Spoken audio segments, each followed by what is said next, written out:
morning, friends. Today is May 29th, 2020.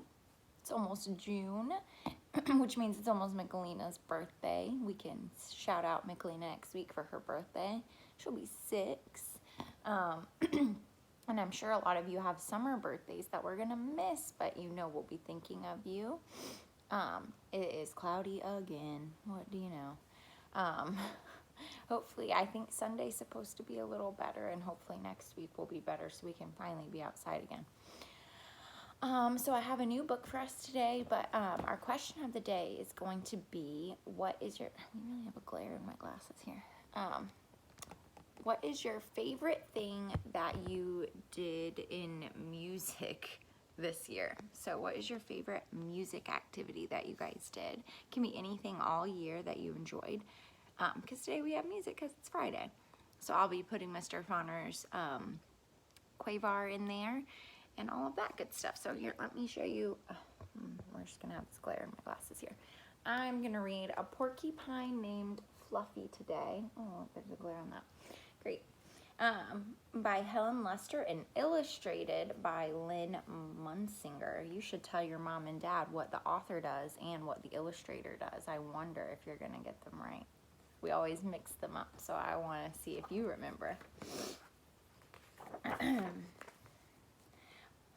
When Mr. and Mrs. Porcupine had their first child, they were delighted. Now he needed a name.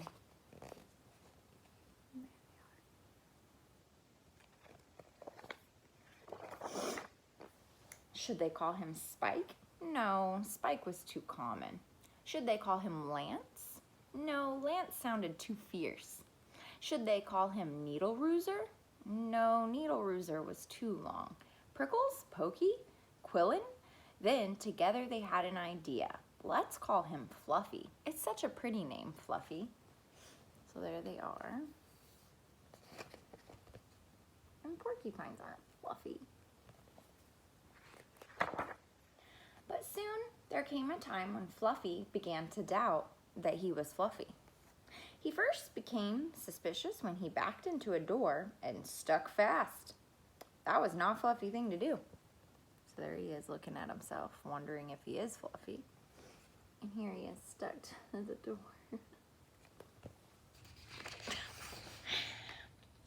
He was even more convinced when he accidentally slept on his back and poked holes into his mattress. A very unfluffy thing to do. When he tried to carry an umbrella, he knew the truth without a doubt. Fluffy definitely wasn't.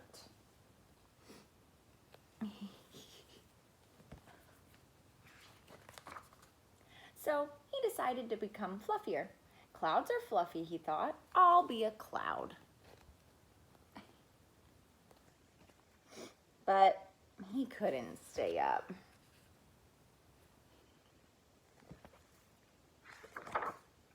I know, pillows are fluffy, he said. I'll be a pillow. But when his mother sat on him, she was not pleased. He tried soaking in a bubble bath for 45 minutes, but he did not become fluffy. He became soggy. Probably pruny. I don't know about you guys, but when I'm in the water too long, I get very pruny on my fingers. He tried whipped cream. He put a little on each quill. It was not easy, and it took more than half the day. There he is, look. He's got beard. It's getting bigger. But this did not make him fluffy. They should have named me Gooey, he sighed, because there he is. All you see is his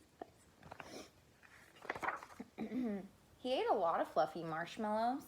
He rolled in shaving cream and feathers. He even tried becoming a bunny. But the truth remained, Fluffy wasn't.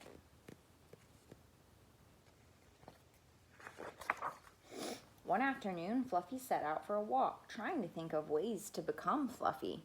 Before long, he met a very large rhinoceros.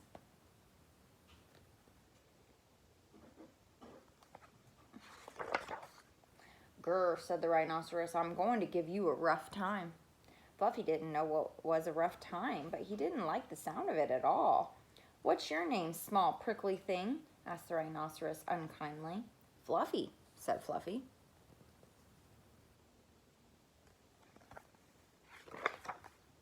The rhinoceros smiled. He giggled. Then he laughed out loud. He rolled on the ground. He jiggled and slapped his knees. He roared with laughter. Here he is laughing. "A porcupine named Fluffy," howled the rhinoceros.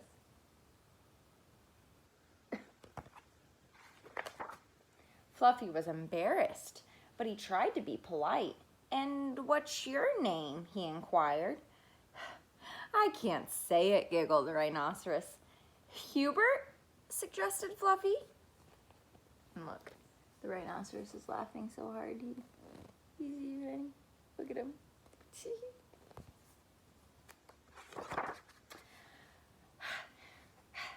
"Oh, help, I just can't say it. I'm laughing so hard," said the rhinoceros. Oops, sorry, my computer's making all kinds of noises.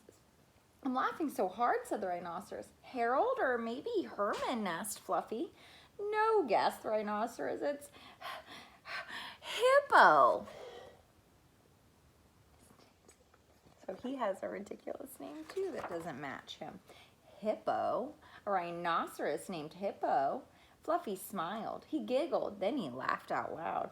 He giggled and slapped his knees. And he howled with laughter. "A rhinoceros named Hippo?" Fluffy cried. Yes. And now they're laughing together.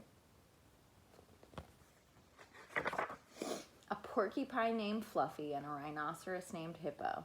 It was almost more than they could bear. Hippo and Fluffy rolled on the ground, giggling and laughing until tears came out of their eyes. See, they're crying there. At last, they lay exhausted on the ground. From that time on, they were best friends.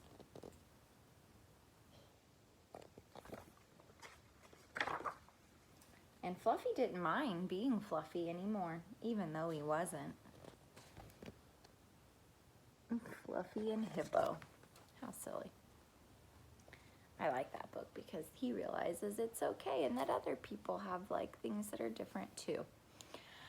Awesome. Well, I will post all of our stuff and I hope you guys have a good weekend and get to do something fun. And next week's our last week. So we'll do some fun stuff next week in our Zoom and our promotion ceremony.